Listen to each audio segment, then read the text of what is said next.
Welcome back to Tef's Travails, everyone. Today we are going to be servicing the Volvo.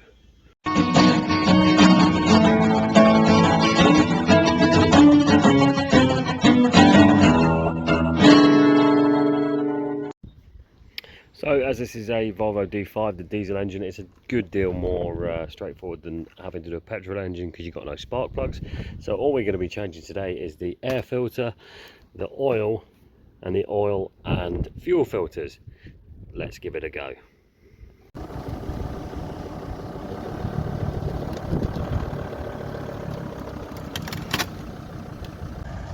So I've just driven it up onto the ramps there just to give me a little bit more space underneath to get access to the oil drain plug, and everything else can, and also the fuel filter, which is down over on that side, on the other side. And let's hope we can get this done before the rain comes, otherwise I'm going to have to use the old electric vehicle. Okay, so engine's been running for about 10 minutes, put a bit of heat into the oil. First thing I'm going to do is drain that oil into that oil pan there. But top tip, first thing you should do before draining off the oil is make sure you can get the oil filler cap on any vehicle open so that you can refill it. Okay, welcome to underneath the car.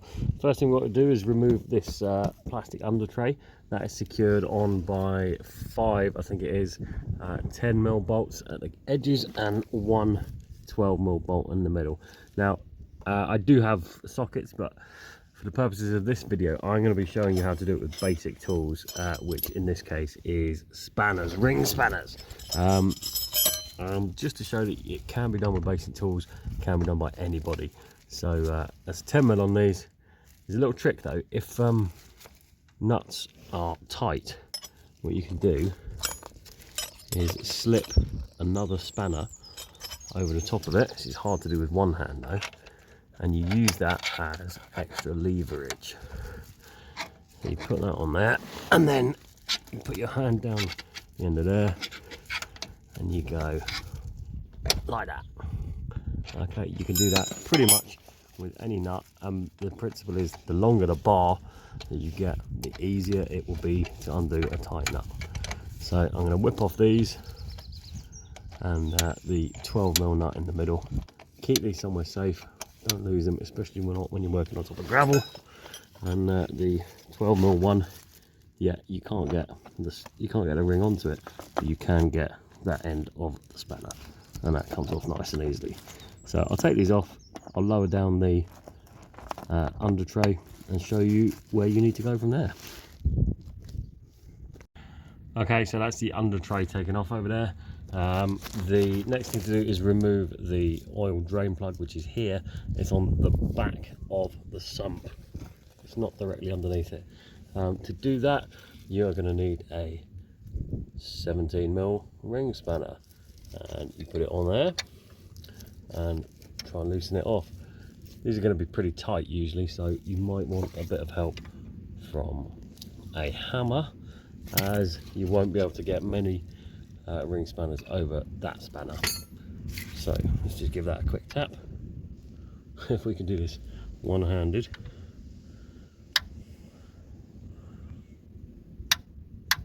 There you go, it's moving. Right, so that's loosened. Then you want to get your oil drain bowl, loosen that properly, and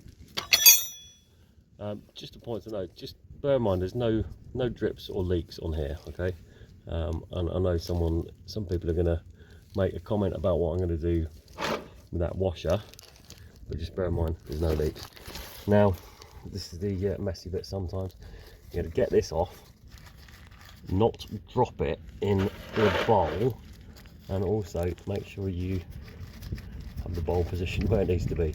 I guarantee it won't be, and oil will go everywhere, but let's give it a go. Yeah, slightly off, but that's not too bad. Right, let that drain off a bit, and then we'll inspect the oil when it's all safely in the pan. Oh, that was a bit lumpy. Interesting. Okay, let's let that drain off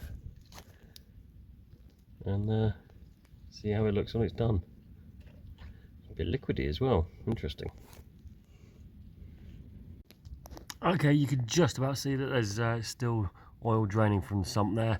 What I've done is put the under tray in front of the car to act as a windbreak, because that stream of oil can get blown all over the place and make a real mess. So I'm just going to leave that to drain while I concentrate on the air filter next, which is under here. Okay, so to change the oil filter, you first of all remove this lid here. That just wiggles a bit and lifts off. And then you've got to remove these bolts here. They're a funny star sort of shape. These are called Torx bolts, and you need a Torx bit, and this one is a T25.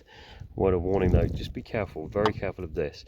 This is called the ECU, electronic control unit, and it is the car's brain, so you really do not want to damage that whilst you're doing this, because that is very expensive. All you've got to do is just remove these Torx bolts from around the edge and then lift off the lid. Okay, something to help you here is that these Torx bolts don't need to come all the way out.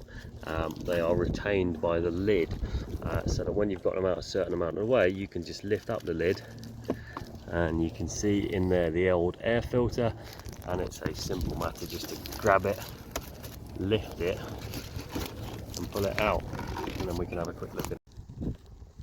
Okay, so that's what the air filter looks like when it's removed.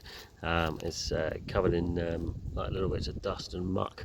So it's obviously done its job of stopping those getting through to the engine.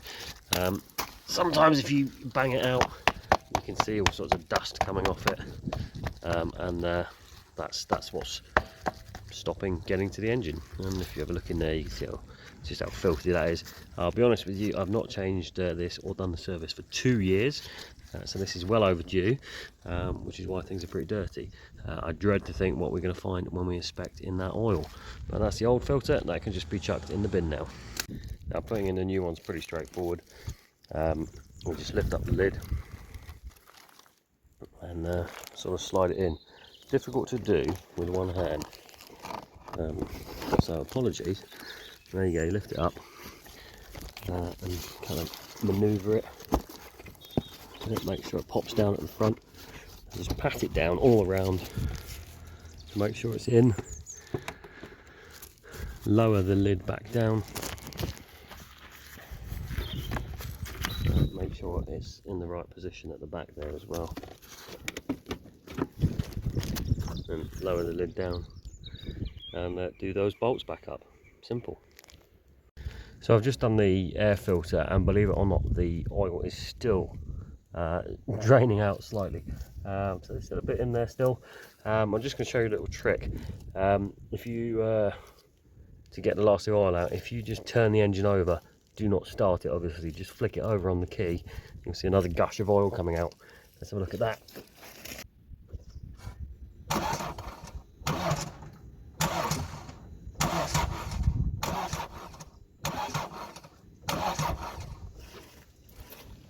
Yeah, hopefully you saw a few more sort of spurts of oil coming out, and now it is flowing a little bit stronger than it was before.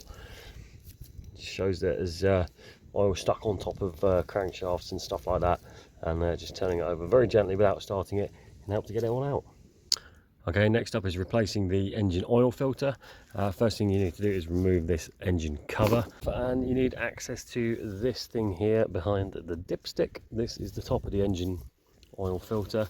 To get that off, you do need a 36mm socket, and obviously a ratchet and bar.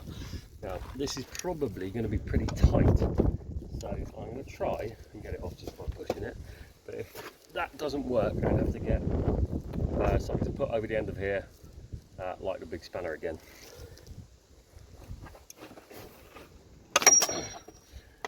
Okay, it's off. That was really quite tight. And then what you're removing here is a lid basically. Have a rag available because this is going to be covered in oil.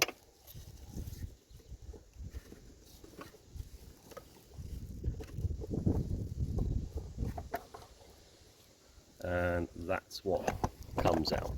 Excuse the camera. That's what comes out. It's a plastic lid basically.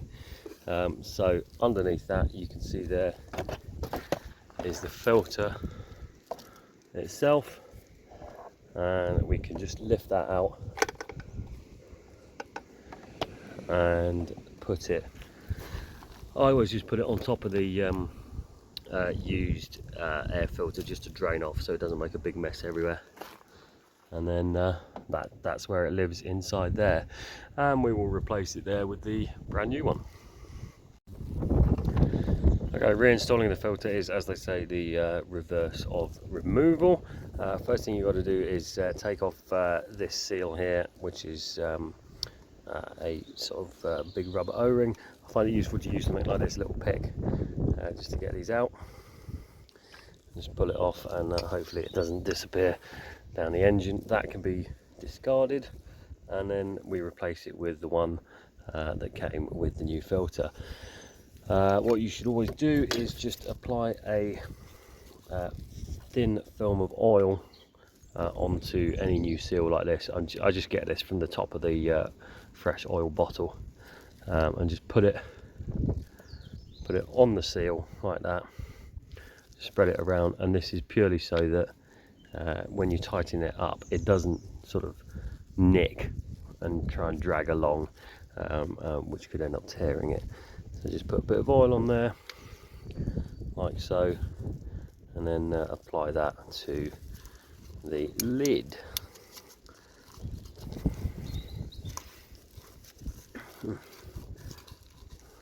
It's obviously very slippery.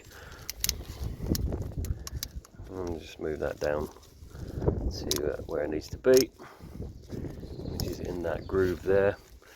Okay, it's nicely seated. That bit does turn round, so that's normal. And then we get the new filter.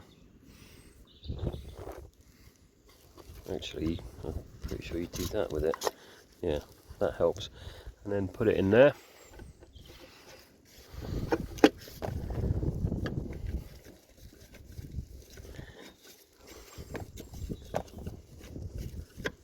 And screw up the lid.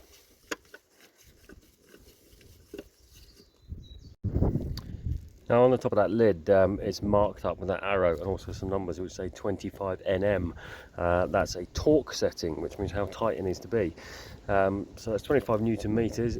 To do that accurately, you need one of these things, which is called a torque wrench. And it's got settings in various units down here, and then you turn the handle at the bottom to get it to the right tightness. Which is 25. If you don't have one of these, I recommend you get one because they are extremely useful and give you the confidence you've done things up tightly. So you put that, and you basically just use it like a socket wrench. I'm going to need to do this a few times because I didn't get that home. I should have done that. That would have saved a bit of time. But you will see it's also got an arrow that says pull this way, just to help you out. You see when it reaches the correct tightness, it will go click.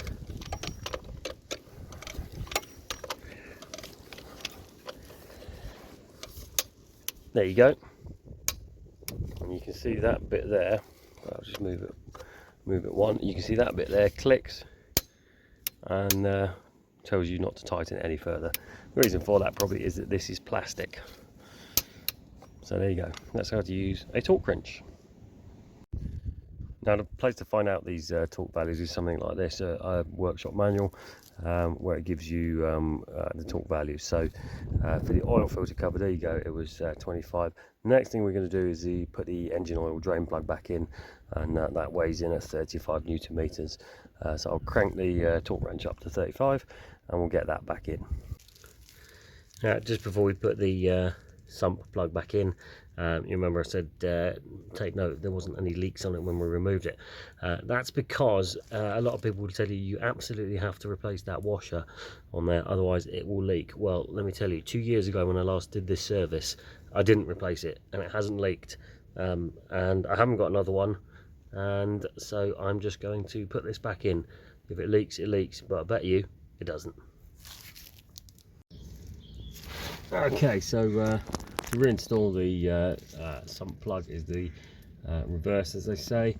Just make sure you move your oil container away from underneath, because you don't want to drop it, and just tighten it up by hand. I've got my torque wrench already set to 35 Newton meters with a 17mm socket on it. So let's tighten it up and listen for the click. Difficult to do one-handed as ever, but these are the lengths I go to help you out. Come on. Okay, here we go. Click. There you go.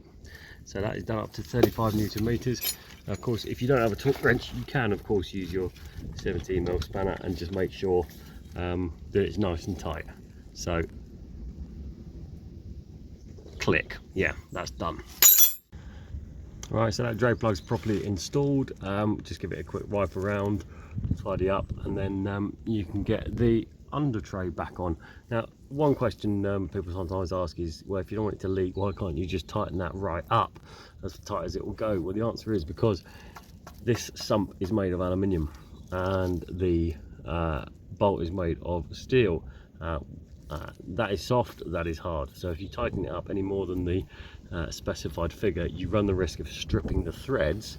And if you strip the threads off the aluminium in there, you're looking at having to replace the entire sump part, or get some new threads put in. Either way, it's a big job, it's not pleasant, and it's going to be expensive. So don't just tighten it right up. Okay, next thing we're going to do before we put the fresh oil in is have a look at the used oil we have removed. Just ignore the couple of bits of water in there, that just because rain has got into it. You can tell a lot by looking and smelling the oil that comes out of an engine. Something you're hoping not to see is kind of a metallic streaks all over it. I know it's hard to see because you've got reflection here, but they will show up as sort of, it looks a bit like the Milky Way floating on top of the oil. What that is, if you can see it there, is little bits of metal that have come off the inside of the engine. I actually can't see it on here, which is a good thing. And it's slightly encouraging because this engine's done over 205,000 miles, so I would be expecting some wear. The other thing to look for is sort of milkiness, both in the oil and on top of underneath the oil filler cap. That shows that water's getting in. I couldn't see any of that sort of mayonnaise type effect underneath the filler cap. Couldn't see any of that, so that suggests that actually the head gasket hasn't gone, which was a concern I had in a couple of videos back. So I'm going to put this into old milk bottles, take it down the dump and dispose of it, and now I'm going to fill up with fresh oil. Okay, it's time to start refilling with fresh oil. So we remove the filler cap, put that somewhere safe, get a funnel and the first of the oil. So according to the book, this takes 6.5 litres when you have replaced the filter, so that is going to be a full one of these 5 litre jobs, plus a bit of another one. So this could be tedious, so I'll bring you back when it's all done. Okay, last one to do is the fuel filter, and that is located just in front of the back wheel underneath the car, and is that thing there. First thing you got to do, undo that screw at the bottom, put something underneath to catch the fuel that comes out. Now this will not drain the tank because there's a sort of shut off at the top, but some will come out. So just undo that and just collect it in your container. Okay, so once you drain that off, and that has largely stopped dripping, I'm not going to bother with any more draining on that. And the one that I find to be most effective is something like this. This is an oil filter removal strap. It goes onto the end of a socket set, and then eventually you will be able to take it off and undo it by hand, which I think we can now. There it is. That is the filter housing off. I don't know if we can see inside, but inside it's simply a cup. And we're gonna have a look at the fuel that's come out of it in a minute. I can see inside it's some little bits of metal, so we'll have a look at those in a minute. But I won't put that in the jug because I will be putting the fuel back in the car. And pull off the filter. That's the filter, the dirty one. I'm going to let that drain into the filter housing. Again, you're going to want something like this little pick to reach up there. There it is, one used seal. In the box you get new filter itself. That one goes back up onto the threads, so just dip it in some fresh diesel just to lubricate it. If we just have a little look up here, you can see that's the filter housing at the top. The filter goes into that hole in the middle there, and the filter housing body screws on there, and you can see the new seal in position just there. So when we get the filter itself, and just put it up there. Okay, and then we get the filter housing cup and screw that on.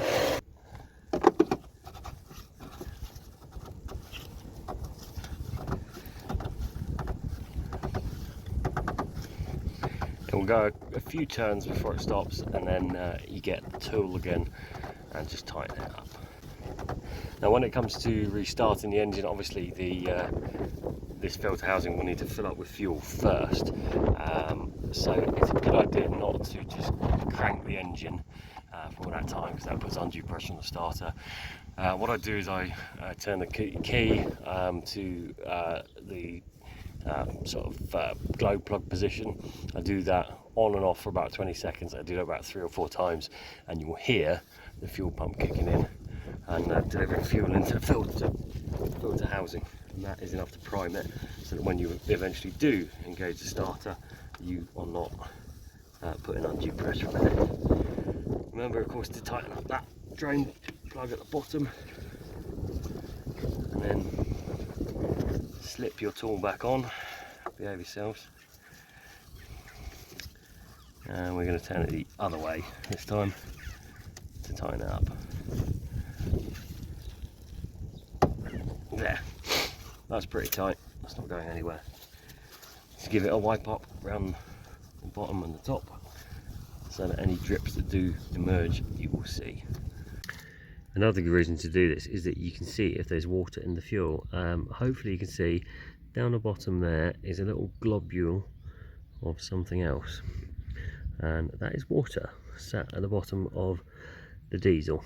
And it is in fact one of the maintenance procedures every now and then to crack open that valve and take out a bit of fuel to get that water out. But there it is, a blob of water sat in the fuel filter. Okay, so I've drained off that water and those little bits of metal in the same way that you might separate an egg, just by pouring it from one to the other. And now there's no reason why the rest of this can't go back into the tank. Given the price of diesel at the moment, you'd be mad not to. That's basically the job done. Let's see how she starts up. Like I said, I'm not going to try and crank it all that time. I'm going to turn it into the glow plug position. You see that's just gone off there. And we will just do this on and off a few times. Hopefully you'll be able to hear the pump kicking in.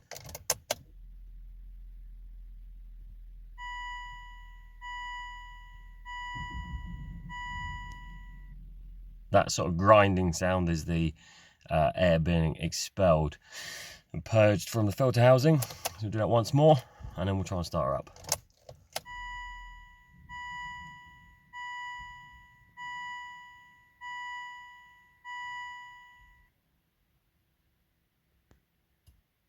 Right, let's go for a start. first time. A little bit rough whilst the fuel makes its way through, but let's just drive it off the ramp.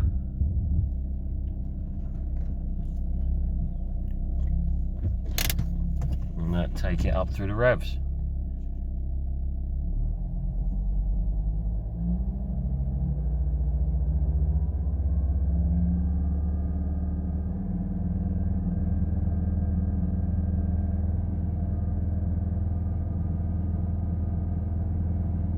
It's still sort of not entirely smooth, but it is first thing in the morning and it is cold, so there you go. Well, I hope that was useful for some of you, and saves you a few quid and shows you that you can do a basic service on a Volvo D5 with pretty straightforward tools. Thanks for watching and happy Easter.